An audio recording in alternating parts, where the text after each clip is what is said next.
Vikhroli park साईडमध्ये तिथं देखील लँडस्लाईड प्रोन एरियामध्ये आम्ही गेलो आणि मनोज जिंदालला मी त्यासाठीच बोलवलं तात्काळ की त्या ठिकाणी गगराणी सर पण होते, सगळेच होते आणि त्या ठिकाणी पाहिलं, सैनिक होते की तिथं पाठीमागे डोंगर आहे आणि खाली वसाहत आहे. तर अशा ठिकाणी ते जिओ नेटिंग करण्याचं जे आपण काम सुरू केलं आहे, जवळपास 2-3 ठिकाणी चालू केलं आणि घाटकोपरचा झाला,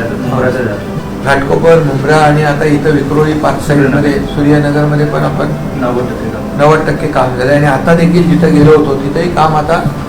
सुरू करतील. पहिल्या टप्प्यामध्ये आपण ते नेटिंग, जिओ नेटिंग करून ते जो काही परिसर आहे तो थोडा प्रोटेक्ट करतोय आणि यांचं परमनंट जे काही सोल्युशन आहे कायम पुनर्वसन, तर लगतच्या ज्या SRAच्या भाड्याच्या स्कीम आहेत त्या स्कीममध्ये या सर्व लोकांना सामावून घेतलं तर मग हे कायमची डोक्यावरची टांगती तलवार जी आहे ती दूर होईल. तो देखील सरकारने, शासनाने निर्णय घेतलेला आहे.